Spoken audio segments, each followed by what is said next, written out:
Well, welcome everyone. My name is Elizabeth Thielen, and I'm a certified gambling counselor in Illinois with NICASA Behavioral Health Services. We're in Lake County since 1966 and also providing gambling services for 20 years now. So I'm so honored to be introducing our speaker for today. Dr. Timothy Fong is a professor of psychiatry at the Semel Institute for Neuroscience and Human Behavior at UCLA, and he is board certified in adult and addiction psychiatry. He's the director of the UCLA Addiction Psychiatry Fellowship, a one-year program that provides clinical training in the management of addictive disorders. He is also the co-director of the UCLA Gambling Studies program. The purpose of this program is to examine the underlying causes and clinical characteristics of gambling disorder in order to develop effective evidence-based treatment strategies. Dr. Fong is part of the steering committee of the UCLA Cannabis Research Initiative, whose mission is to address the most pressing questions related to the impact of cannabis legalization through rigorous scientific study and discourse across disciplines. I'm sure we'll all have a lot of questions and comments during the presentation, and we will wait till the end of Dr. Fong's presentation to go through these, but please feel free to put your comments and questions in the Q&A box throughout so that we can dive right into them at the end. So thank you so much for being here. Welcome, Dr. Timothy Fong. Thank you so much, Elizabeth, for that very kind introduction. It's really terrific to be logging on here from my office here in Los Angeles, California, right at our UCLA Gambling Studies program headquarters on the campus of UCLA. I want to thank the Illinois Summit folks for inviting me out here, including Aja and Kelly and Ashley and everyone, and Arnie and everyone that I work with. So I've been doing work in gambling and gambling disorders since 2005. And before I get started, I just want to acknowledge one of my mentors who I knew who did pass last year. That's Dr. Seth Eisenberg. He's an addiction psychiatrist. When I was in medical school, I met him. He taught me a lot about addiction, and he was definitely one of the first generation of healthcare professionals working in gambling disorders, not only in the nation, but also out there in Illinois. So with that, I just want to acknowledge him. I do have a few financial disclosures. This is research we do for addiction psychiatry. These are not related to the gambling field at all. So really what I have here today is really focused on three main things in regards to Asian American and gambling behaviors. Talking about some of the cultural themes that exist, and we heard some of these in Victor's presentation. We're gonna talk about, again, what to do in the office. I'm a clinician first, so I really want to emphasize what I think are good standards of clinical practice that we can use to try and bring and connect in more Asian American clients and their families to do the work of prevention, early treatment, and treatment. And lastly, again, really talking about those office-based strategies, things that I've picked up along the way in doing work with gambling disorder and their clients. All right, so first, just a little bit about myself. I really wish this were back in Illinois. I'm from Illinois. I grew up in Glen Ellen, which is about 20 some odd miles straight to the west of Chicago. For anyone who's been out there, it's a beautiful downtown Glen Ellen. I went to high school at Glenbard West, state champions of basketball this year. I'm very, very proud of that. And I went to college in Evanston at Northwestern and Northwestern Medical School. So I'm really a Chicago person. I just turned 50, and it's a weird thing, as I've now spent half my life in Illinois and now half in LA. I moved to LA in the late 90s. Now, when people said growing up in the 80s and 90s, I would often get, "What are you?" And you can highlight some of those kind of stereotypes and that kind of like bias that was there in the 70s, 80s. "What are you?" I'm like, "What do you mean? I'm just a guy." They're like, "No, where are you from?" And I would say, "I'm from Glen Ellen." But they would say, no, where is your family from? And so it really highlights now when people say, like, "What are you?" And I think we've really come a long ways to say, I'm not a thing, I'm a person. But I identify as a Chinese American, second generation, with my parents coming over from China in the 50s and 60s. But I'm also culturally Generation X, and I think that matters because then you start to blend ethnic culture plus your generation, and then you start to have some very interesting things that we can work on in treatment. Again, a baby boomer, a Generation X, a millennial Asian American, those are the two different things we have to think about. And that's why all of this matters when we're doing the work. Let me just start off with a case example. I know that many of our clinicians here working with Asian clients is something we want to do more with. But if you're not particularly from the ethnic or the culture, it's like, well, what are the barriers and things I have to look at? This came from a few years ago before the pandemic. And this is the case of Mary and John. And Mary and John called me wanting to say, hey, we need help with our dad's gambling. Our dad won't come into treatment. He doesn't think he has a problem, but we're very worried about them. They came into my office at UCLA. They're second generation Taiwanese Americans about my age, and both were executive professional. The daughter, Mary, I think, was a lawyer. John was a physician.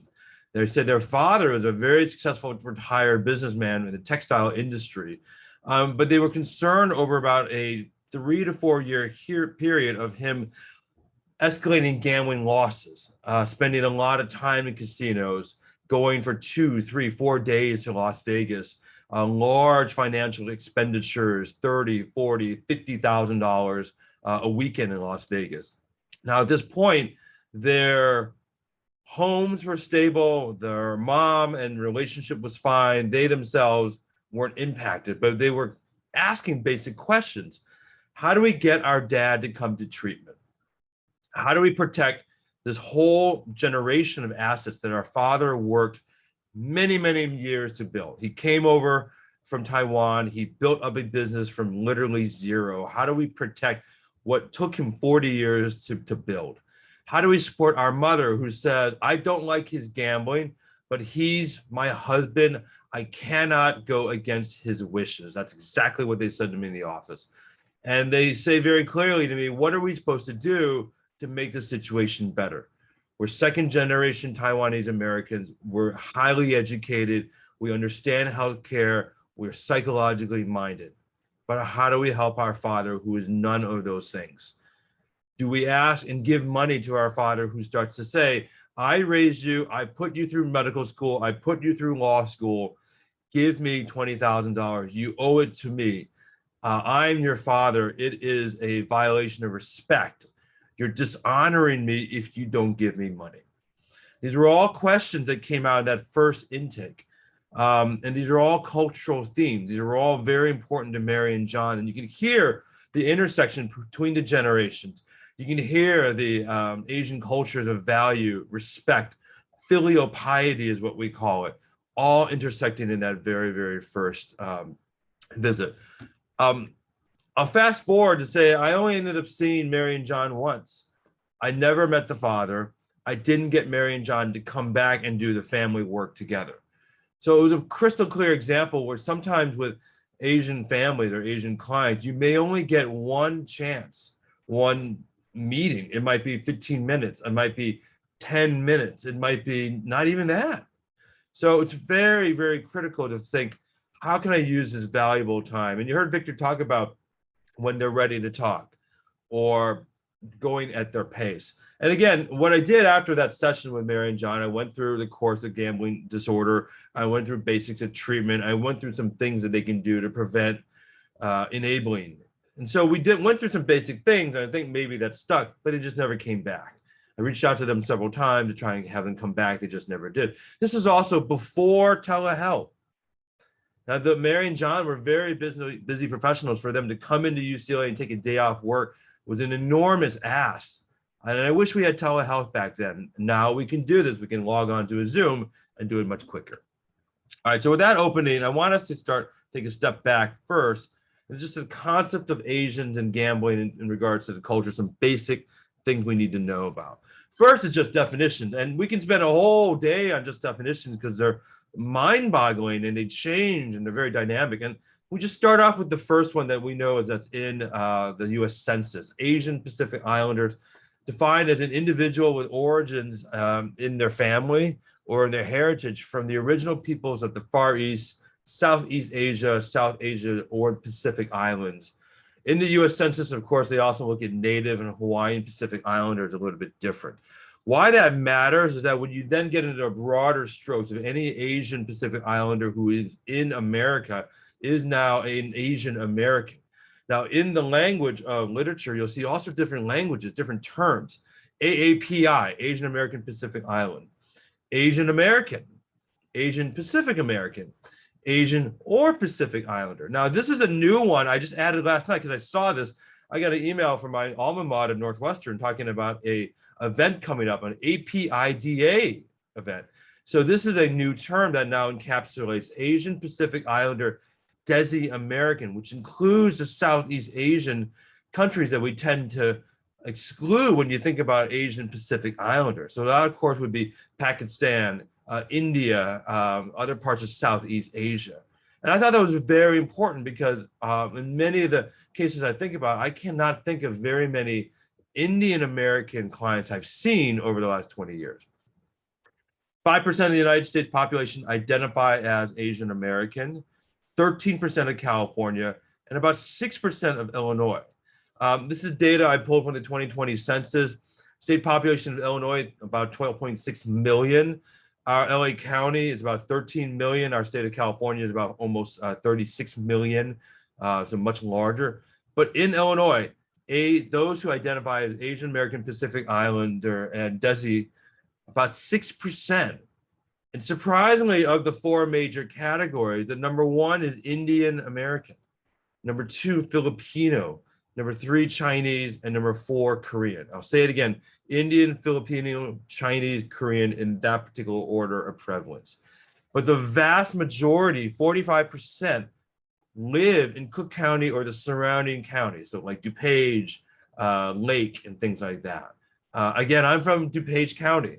I remember when I was late 80s and they started to have Asian markets in Elmhurst and nearby in Schaumburg. And I remember my parents being like, this is amazing. We don't have to drive to Chinatown anymore. And it seemed like it was a huge deal. And it was. And I remember, and I still remember going, even over Christmas time, a lot of Asian American communities drifting toward that site.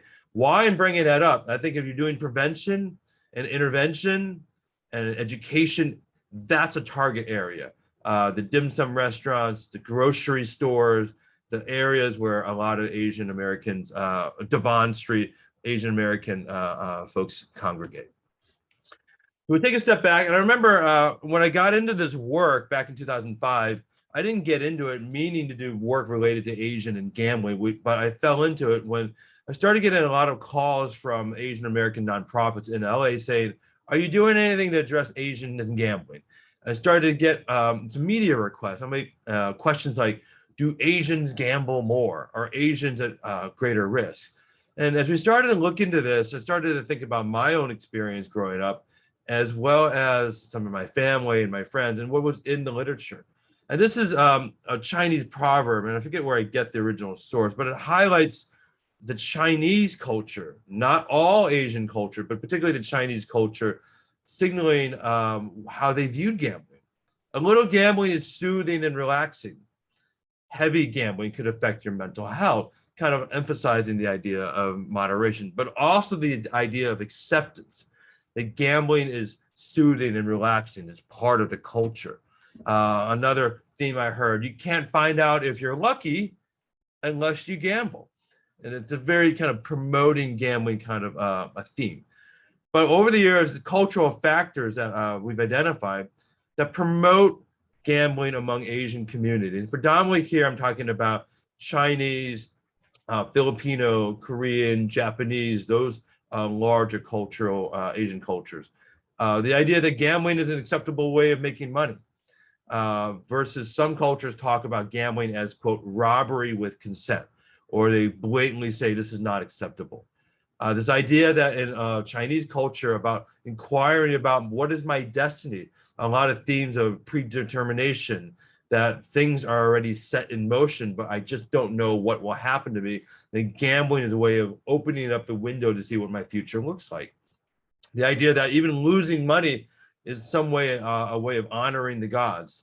Every springtime, the season of renewal, growing up, we would go out to the cemetery out there in Berwyn, an Asian American cemetery, and we would give sacrifices and give things for ancestors, things like chicken and incense and food and money and things like that. And I always remember asked my parents, well, why do we do that? Well, we honor the ancestors by giving them gifts that we have in today's present world as an honor of respect.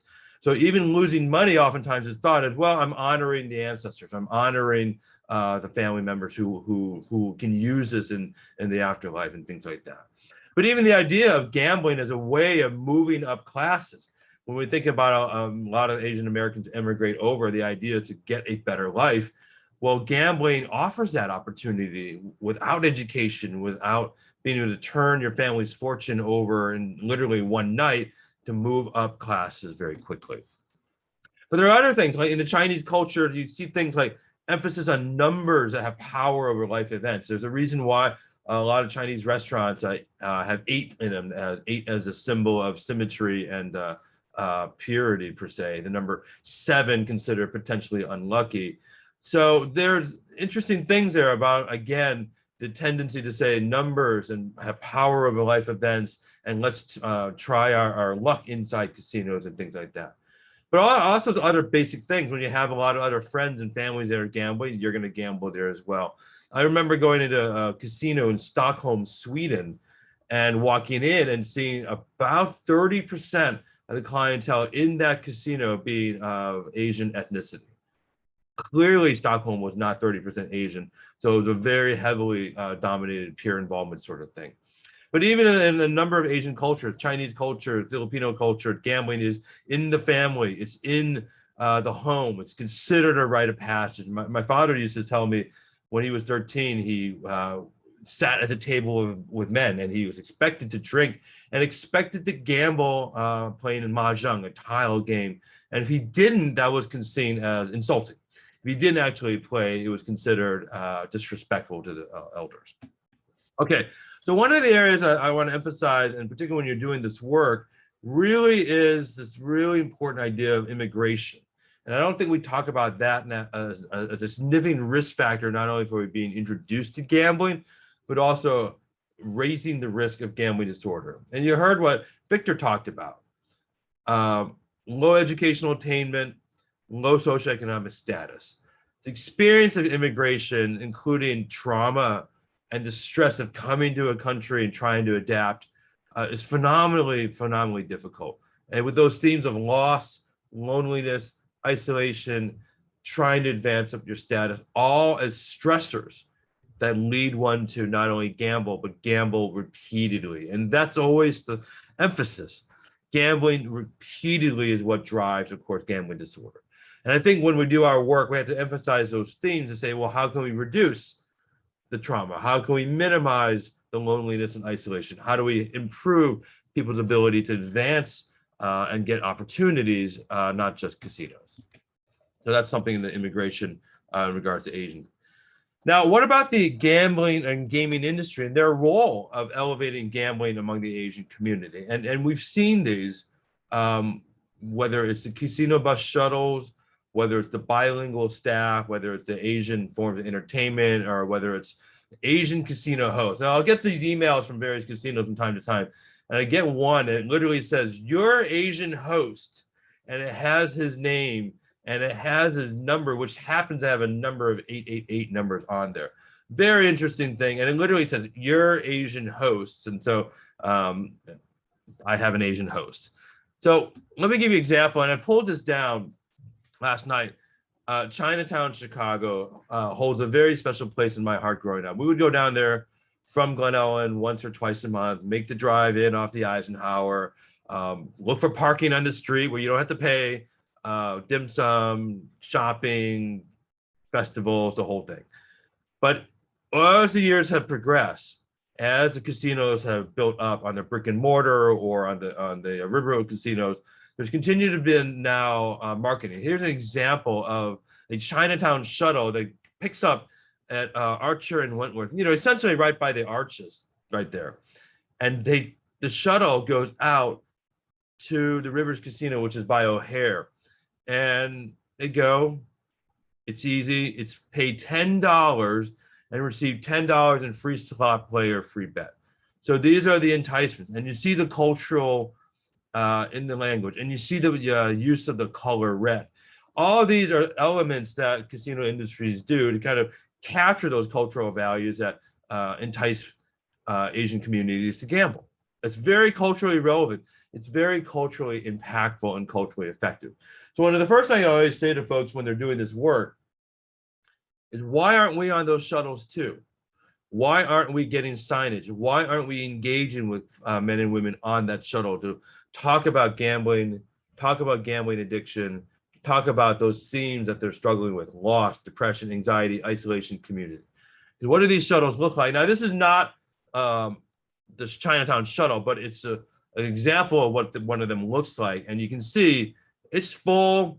It's a wide variety of age groups, but predominantly an older group. And it's an opportunity. The shuttle ride from downtown Chinatown to O'Hare, we all know it's about 40, 45 minutes. That's an opportunity in my mind to get the conversation started. Okay, so I just want to highlight that. I think that's really effective. I'd like to see us do more of that. But let's look at some of this data and this question: is there a higher rate of gambling disorder among Asian populations? And if so, which populations? The first breakthrough study was about 20 years ago from Dr. Nancy Petrie in Connecticut. And she went inside with some colleagues into a Southeast Asian in Connecticut community center and just did a random survey. 996 refugees who came through the community center and wanted to see what their gambling behaviors were like. Shockingly, almost 60% of this group met criteria for gambling disorder. 60. So she had to do that number over and over, and she was shocked with nearly 100% of them gambling. Now, when you think about Southeast Asian refugees, high trauma, high levels of poverty, low levels of acculturation, these are the highest risks in a state in Connecticut that had access to one of the largest casinos in America, Mohegan Sun or Foxwoods. That's an example where that community level survey work started to highlight some very concerning things. Over the next 15 years, then, this is kind of how the story went. So we started to hear early recognition from the API communities that there were certainly these concerns of gambling and gambling disorder, whether it was San Francisco Chinatown, Philadelphia Chinatown, New York Chinatown. We also had nonprofits, Asian American nonprofits in mental health, who were also concerned. In LA, we had, unfortunately, several very, very high-profile tragedies. We had murder-suicides. We had a case of a businessman who lost several millions of dollars, who ended up in the front page, cases of embezzlement and fraud, things that started to get in the public eye. But the funding to do the prevention work and the explore and the research was very, very, very, very, very low. And it really wasn't until right around 2008 or 9 that some of these nonprofits groups start to actually get funding and start to do the work. I'm going to highlight three: NICOS, which is out in San Francisco, Philadelphia's coalition, and of course, Massachusetts for a while had their own dedicated Asian American task force. Over the last 10 years, we've started to see more funding in various states for treatment of gambling disorder. And Illinois is amazing. That's what I'm hearing. It's so great to hear that how Illinois is finally receiving dedicated funds from the Department of Health Services for this work. But the work specifically in Asian populations, again, has been a little bit sporadic and really community-based in certain communities. But we're learning more. And again, as Victor mentioned, just in a space of expanding growth of gambling throughout the country. I think about Illinois myself. When I grew up, and I remember the riverboats went in, and then the casinos in Gary, Indiana. And now I think about all the brick and mortar casinos that are there inside Illinois. I think about the mobile sports betting inside Illinois. I think about all the gambling in the strip malls, literally off Roosevelt Road and things like that. And I think about what I learned the other day about brick and mortar casinos potentially being in the downtown part of Chicago, really changing the landscape of Illinois that I grew up in. Would talk about a casino, as I understand it, being parked very closely to Chinatown. Okay, highlighting things that everyone knows, but this is why we're doing this conference, to really, really try and get in front of these areas. 2022, when we think about the issues of gambling among Asians, number one, really talking about the pandemic. And during the pandemic, the real question was, would demand for gambling ever return? Well, we've now seen it. The demand for gambling has returned greater than ever, not just in our domestic, but also in the international markets. So we know that. We know that Asian marketing tactics and techniques have continued to remain, and if anything, are back stronger than ever before. And we know that Asian communities are very much receiving the online and gaming market ads, being targeted, being highlighted in billboards and print media and things like that. What we don't know, again, is what's happening now in this other younger generation of Asian Americans, the ones who were born from 2000 onward, who grew up now as third and fourth generation Asian Americans, but yet still have a lot of these values incorporated into their development. And I think that's important for us there to study there as well. Let me look at one of the quick Q&As, because these are always much more fascinating. Did they break it down by male and female when they looked at the 60%? So I don't have the numbers on top of this again with me. I think that was like 3-to-1 male to female. The shocking part of that study, again, when they replicated a few years later, that number was still very high. But it really brought to the attention the idea that Asian communities could have disproportionate gambling disorders, and no one in the larger state would ever know about it because it's a very tight-knit and tight-lipped community that keeps things hidden away. All right. So I actually don't know what surveys were done in Chicago, Chinatown. I do know that I think Illinois is going to be doing a assessment and needs survey. So if Chinatown, Chicago is not being an area of study, it really needs to be. And I certainly hope that there would be ongoing surveys conducted in downtown Chinatown. And again, I recognize not everyone lives in Chinatown, but there's so many people that come down to Chinatown. All right, in California, we did a survey 15 years ago, statewide survey. And this gives you an example as you're doing these work in Illinois. We found about a 4% rate in California of folks who either had gambling disorder or were at risk. So it was like 3.7, so it was a pretty big number.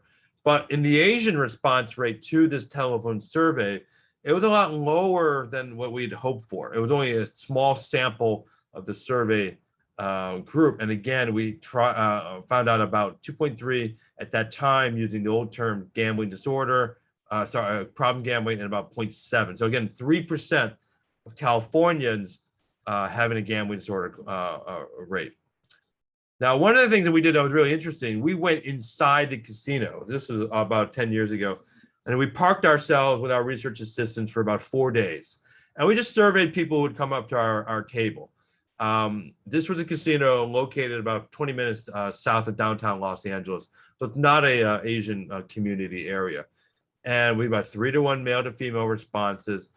37% of our respondents were Chinese, Filipino, Korean, or Japanese. So much higher than the 13% expected rate in the state population. Inside the screening instrument, whether they were Asian or non-Asian ethnicity, we did a SOGS and NODS, 2 different screening instruments, and found that both groups had significantly pretty high rates of gambling problems and gambling concerning behaviors inside the casino. That kind of makes sense. You figure at least 20, 30, 40% of folks inside a casino may have problems with gambling. That seems like a high number, but this is what we expect for a casino like this in LA. It's not a destination casino. It's not a place people fly in to go to. It's a smaller casino. But in the API, non-APIs, it was about the same. But again, very high rates. What was different though was that the non-APIs, when we asked them, were much more likely to be aware where they could go for treatment, had heard of Gamblers Anonymous, or even actually already had gone to treatment before. Again, highlighting that healthcare disparity where APIs just didn't have a lot of treatment experience. We replicated this study about 10 years ago in San Jose, very different than LA. And this was a person on the street kind of survey. These were just people randomly who were living in the city of San Jose, trying to get a sense of what was the gambling disorder issue there. But 1,100 respondents, females a little bit more. This was predominantly trying to target Asians who live in San Jose, Vietnamese, Filipino, Chinese, and a good percentage of Latino folks from Mexico. General population, combine it, 3.8% of San Jose met criteria for some sort of gambling disorder or problem gambling.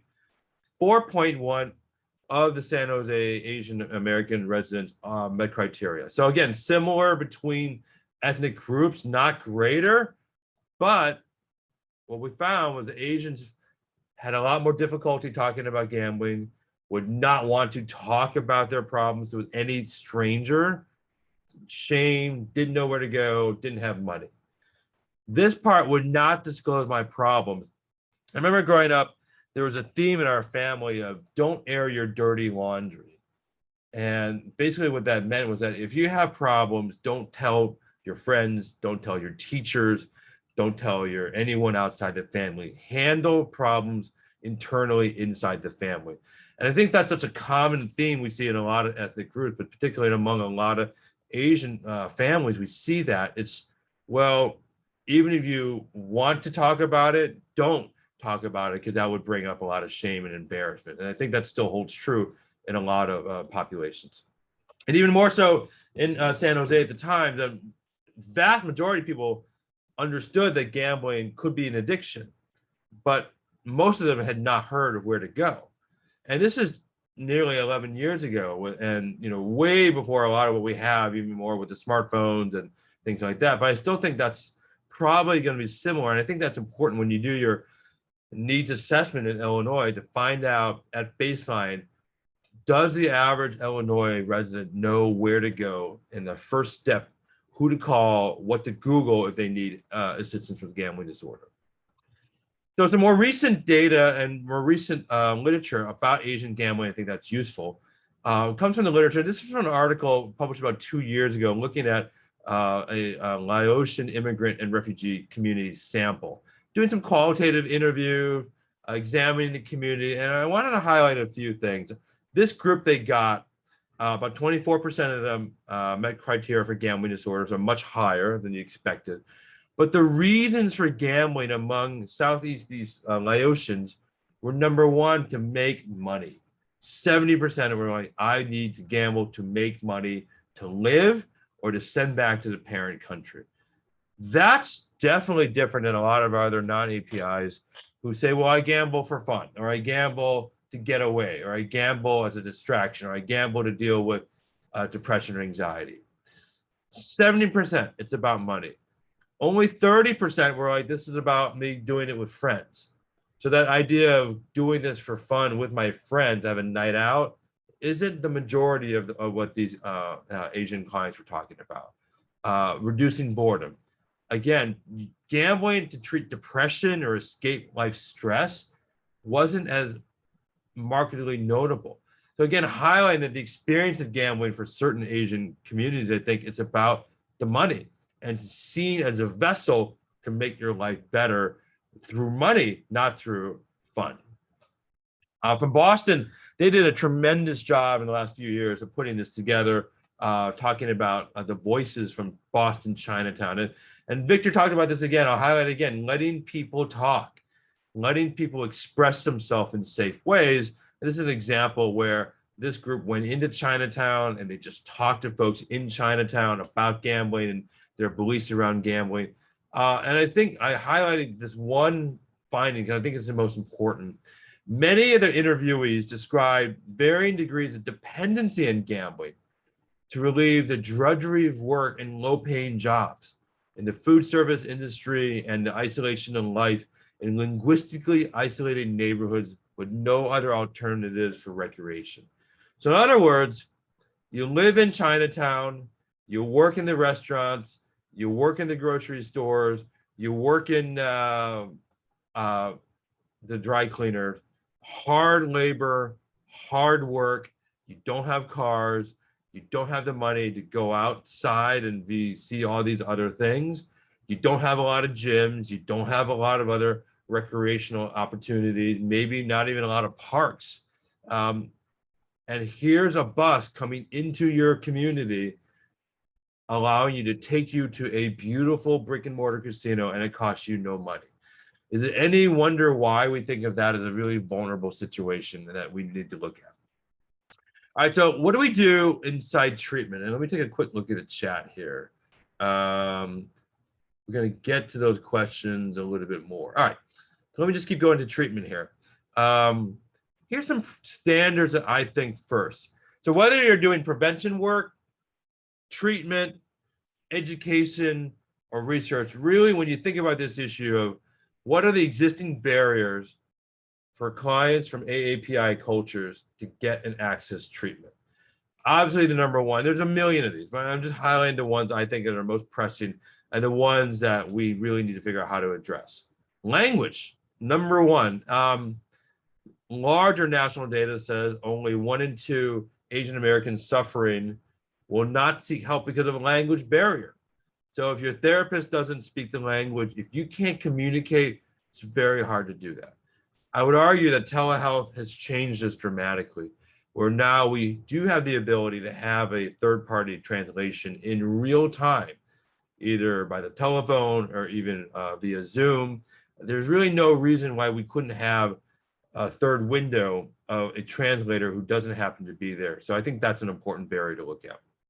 Number two, generations. Again, Asian Americans born in the United States actually, surprisingly, are higher risk for mental illness as a result of assimilating to American culture as it clashes. So there's this weird idea that, yes, the immigration and the acculturation is difficult, but for some, if you're generation 1.5, you're born into, for instance, a home where your parents don't speak English, but you do, and you don't speak the Asian language, those are the ones that we start to see. We call them, I think, 1.5 generation, where it's particularly difficult, where you have issues communicating to your family. The cultural biases, many of our screening instruments, including things like the nods, the SOGs, may not translate word for word over into Asian languages, particularly older adults too. So we oftentimes have to overcome that. The model minority myth, and this is the first we hear about and talk about, again, pervasive across the span, I would argue, of almost all of the Asian American cultures. It doesn't seem like there's one culture that does not have that model minority myth. There's been a lot of work to debunk that, to highlight that, but it also still drives a lot of healthcare resources away from Asian American community. It makes it, I think, a little bit harder sometimes to get grants or to compete for larger NIH studies. I remember, I don't know, maybe 15, 20 years ago, no, about 15 years ago, when we were looking at doing some NIH funding for Asian American and problems with other addiction, like cocaine and amphetamines. And the prevalence rates were always coming back lower. And the response from the federal government was like, well, you know, look, you have lower prevalence rates of addiction. Why should we spend any money on it? I remember a researcher said very openly to a public official, lower prevalence rates does not mean zero. Lower prevalence rates still means we have problems in our communities. And in fact, our lower prevalence rate may be because our screening instruments and our survey instruments aren't picking up the rates inside our community. So I thought that was a really interesting response to that. Other issues, again, with APIs, when it comes to gambling specifically, and here's some things that might drive people away from coming to treatment. Again, when you think about gambling as a solution, it's going to be very difficult for folks to want to stop doing the solution. The solution being to make money. The solution being my peers are all heavily going, and for me not to go would be more isolating in some ways.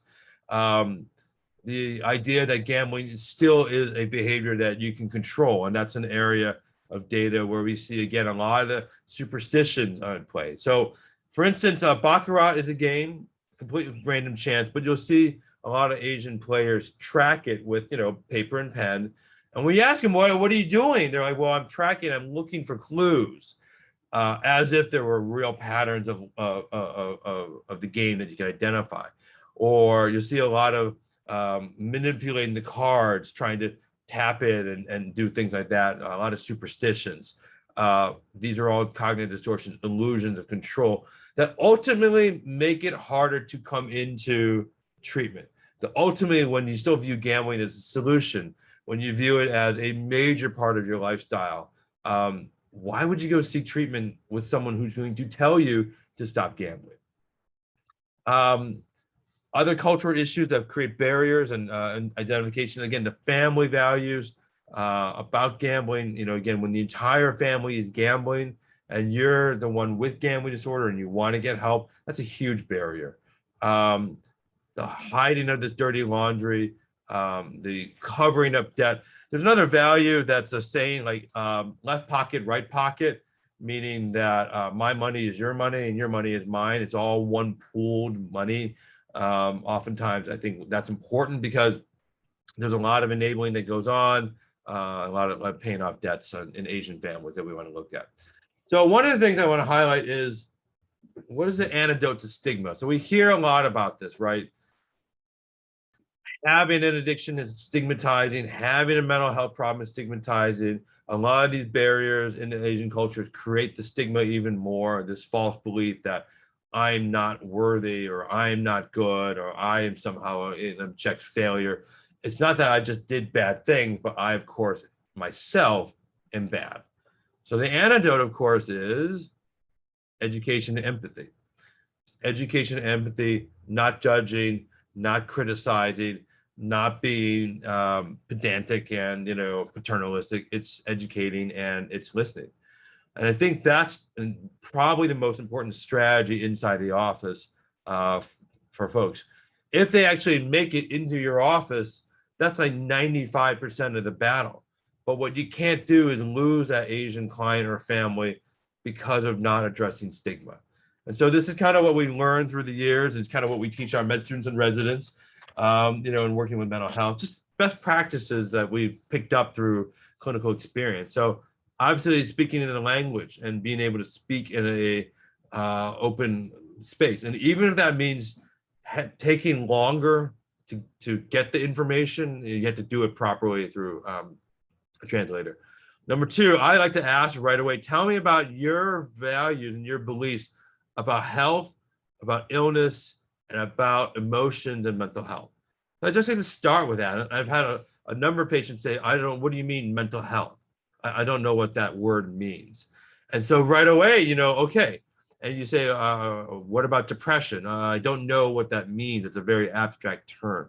So then I'll turn it and start to say, well, tell me about your energy, your key, your balance, your sense of flow, different languages that tend to be more in tune with some Asian medicine practice. A lot of care is active participation. Now, surprisingly, I thought that, some of the Asian clients I would work with wouldn't want this, but they actually do. So even things like taking blood pressure, doing their weight for the medical side, administering injections, doing things. And when you think about a lot of East-West medicine practices, traditional Chinese medicines, it's things like that. Acupuncture, massage, different traditional Chinese medicines. These are very active things that can happen. So even in mental health, I think it's something to think about, is that could this be a way of getting this client to come back? If I could get them to be active in the session rather than a traditional therapist, patient, 80% me, 20% them, I think that's a very important way to reduce stigma, to reduce that feeling that I don't belong, that feeling that I should have done something bad. I found that with Asian families and gambling, working with them as a family, as a single unit is really important.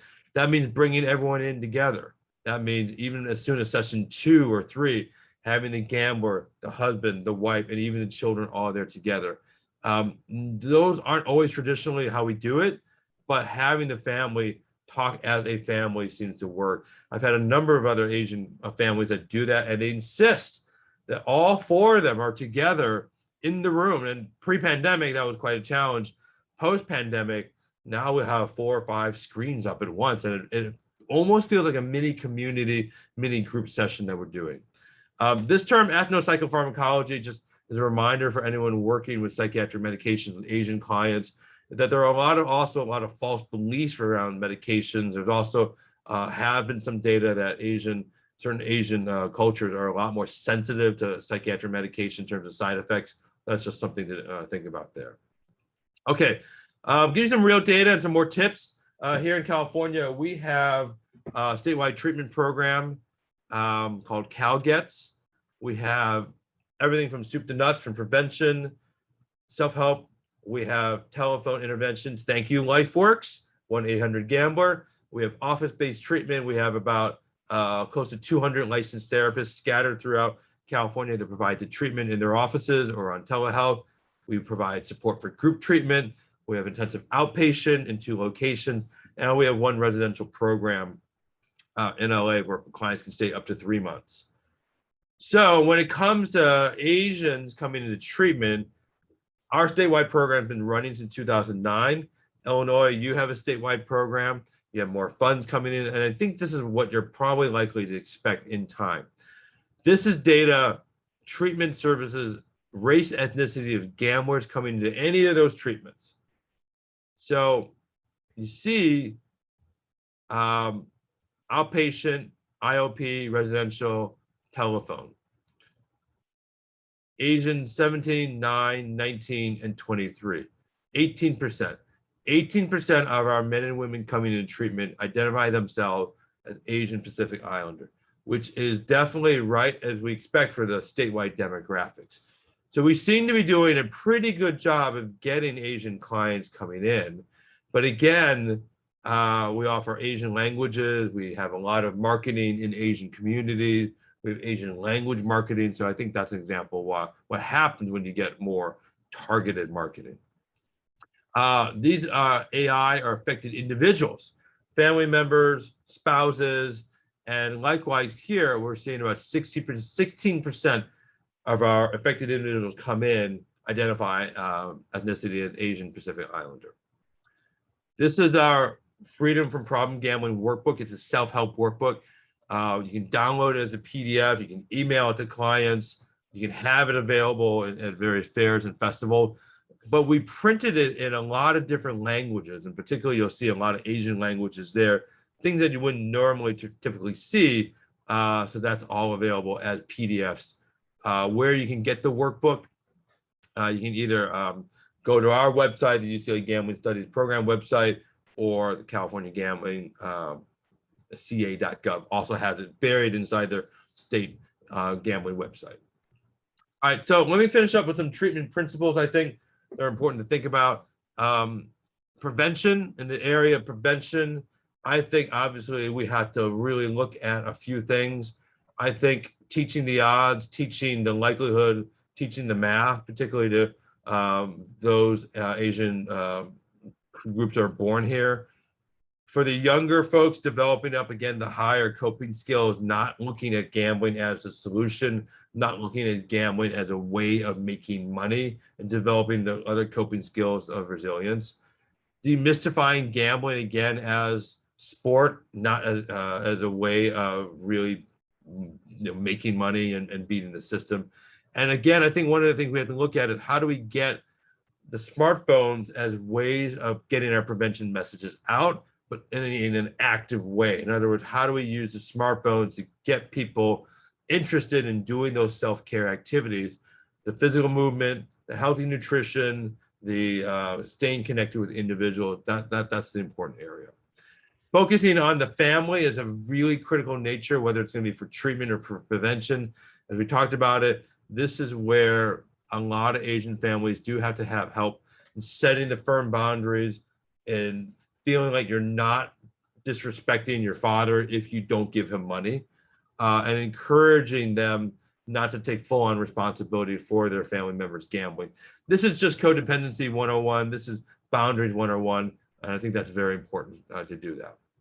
So some of the other things I think clinicians can do, even if you're not of an Asian ethnic origin, you can very much do this work working with Asian clients. And a few things that I think about through the years that seem to help.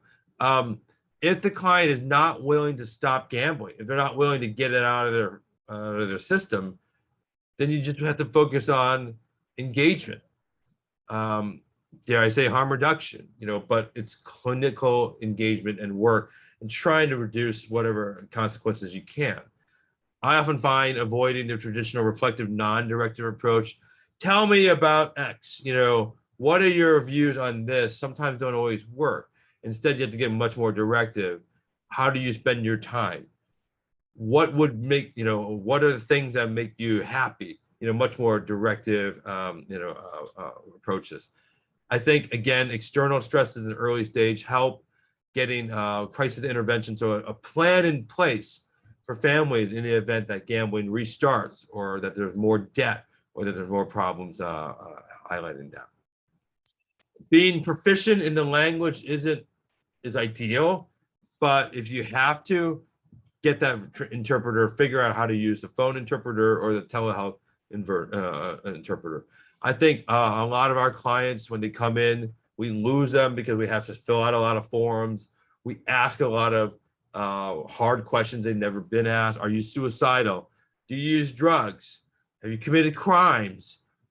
Things that could put people into a much more defensive mode. And I think it's important to explain that all the information, where it's going to be stored, who will look at it, and really understand and go through the process of confidentiality. Okay. Things that have worked and that other communities have used, they've made treatment acceptable, but framed it almost not even as treatment. So this was done by in San Francisco for a while at the St. Mary's Center, which is a community center, and they created an idea of just framing it as a tea house and inviting clients and members of the community to come over to chat over tea about life in Chinatown, or about ways to manage money, and not even call it counseling. So you can imagine an event like that. No records, nothing formal, may not even have to show ID. It's just a drop-in session, hour, 2 hours, a little food, a little drink, counselors, maybe some peers there as well, all inside a community center, and then gradually introducing these themes of how do you improve finances? How do you improve well-being? How do people feel about the casino buses coming here every day?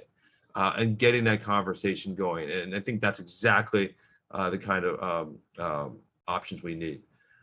Gamblers Anonymous, of course, in Asian languages, doesn't seem to exist as much as you would think. Even in California, we only have one Asian language meeting that I'm aware of, and attendance in that tends to be pretty sparse. Instead, the power of a one-on-one mentorship in recovery, I think, is much, much more powerful. So I tend to do this with a lot of Asian clients, is try and match them up with other Asian clients that have said to me, yes, I want to be a mentor. I want to help other men and women, families in recovery, starting early on. One of our 10 years ago, we had a public speaker from GA who was from China, and she would go about doing these things and providing mentorship to families. I thought that was really, really critical. All right, so that's, I'll skip the medication principles, because that just highlights, this things that we do as psychiatrists to get Asians to be compliant with medications. But even introducing the other options, even in your own practice, and say, well, if I don't do acupuncture, could I introduce that as a treatment recommendation for my client, knowing that it doesn't have a lot of clear data for effectiveness in gambling, but it does have a lot of data for treatment retention, overall vitality and wellness, and depression and chronic pain, which could be byproducts of gambling. And if it's something I want to incorporate, that may allow me the client to still stay with me. And again, using that language of balance and restoration and getting rid of negative energy, I think that's the language that oftentimes engages people to come in. I want to highlight, this was something really important that happened about 10 years ago.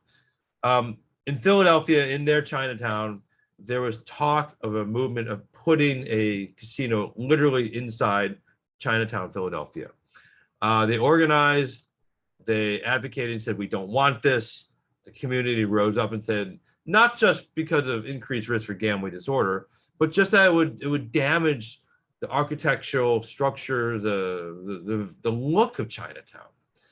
So they were able to move that casino off down by the harbor or down by the water area.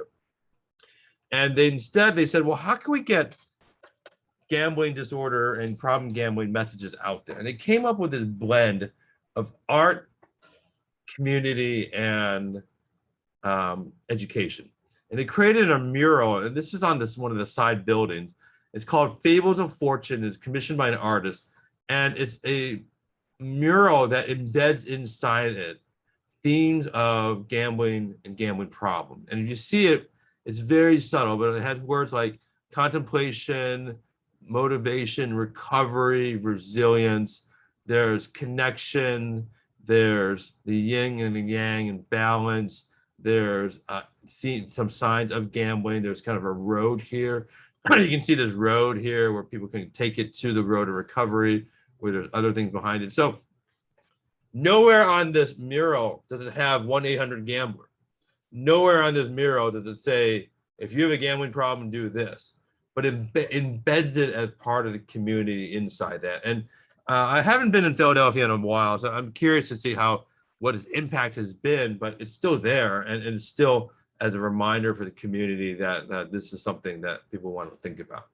So in my roadmap of innovative ideas, I think that are helpful for prevention or treatment with API clients is, number one, partnering with those casino buses, getting our prevention people on the buses themselves. Many of these buses are not owned by the casinos. They're run by tour companies that have no interest in whether people gamble or not. They just want those seats filled. But I think it's worthwhile doing that. We did that in California for a while, where we rode the buses, we set up tables at the bus stops to talk with people before they got the buses. And we really worked with the casinos to say, well, do you really have to give people free money? And they were like, well, this is what we're going to do. So that's number one. I think the online tools that are specific in Asian languages, I think are really very valuable. I think, again, the tying it in with the established dining establishments. And I remember, downtown, Chinatown, Chicago, you'd have to wait. I don't know what the waits are like nowadays, but half hour, 45 minutes, an hour sometimes for dim sum. And that's where we should have community engagement. People may not necessarily be receptive, but if you're at least getting the information out there and there's an interesting tie-in, I think that could be a very interesting thing. The partnership with a lot of churches, and particularly Korean churches, Chinese churches, a very powerful force, and oftentimes, though, they end up using gambling as a fundraiser. I think it's important for them to be very wary and aware of their messaging. And again, reaching out to casinos that do these aggressive Asian marketing practices and say, what are you doing to prevent gambling amongst Asian clients? What resources would you like to have? What connection perhaps they would like to have? Their Asian host should also know about the Asian treatment programs that are available out there as well. And I think that's, lastly, and you heard this enough, those stories that we are told through the media, through art, through establishments, that'll help drive the conversation. And I think about in Illinois that when you put all these out there, and then maybe people might call, or maybe people might go to treatment, and that would be the starting point. But that's really where telehealth comes in, is that if the vast majority of Asians in Illinois are in and around Cook County, but if your providers are scattered throughout the state, it's going to be a telehealth experience. But you have to then say, we better get some brick and mortar clinicians who are inside these communities there as well. All right, so for more information, that's the website for the state program. That's my email direct. If you want to get more questions, if you have trouble locating the self-help workbook, you can use our website, uclagamblingprogram.org, to get at that workbook as well. And I'm happy anytime if there's cases or supervision, or just people are kind of stuck to say, well, what are we doing? Or why aren't patients showing up? Or I get patients, but I can't retain them. By all means, I'm happy to do supervision or provide any clinical guidance that you might need.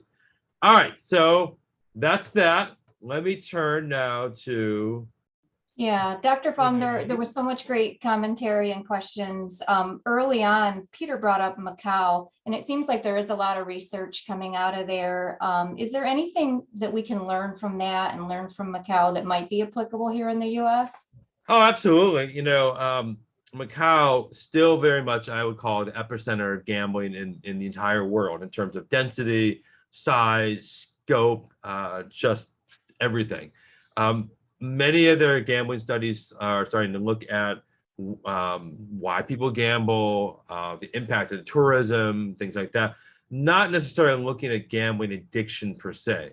And I think as we start to see potentially more treatment, surprisingly, when I was there maybe about 10 years ago, there were not a lot of brick and mortar treatment programs in Macau because many of the folks don't live in Macau.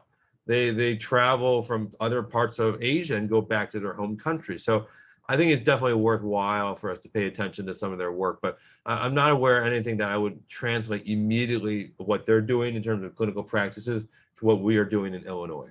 Excellent. Well, it was fascinating, and we've got a lot of great conversation that's going to stem from that. So thank you, Dr. Fong, for speaking today, and we will see everybody back in 10 minutes for the next session. Please remember to close this window, return to the session access page, and then click the next session that you want to attend. So thank you so much, everybody. Thank you, Dr. Fong. Thank you.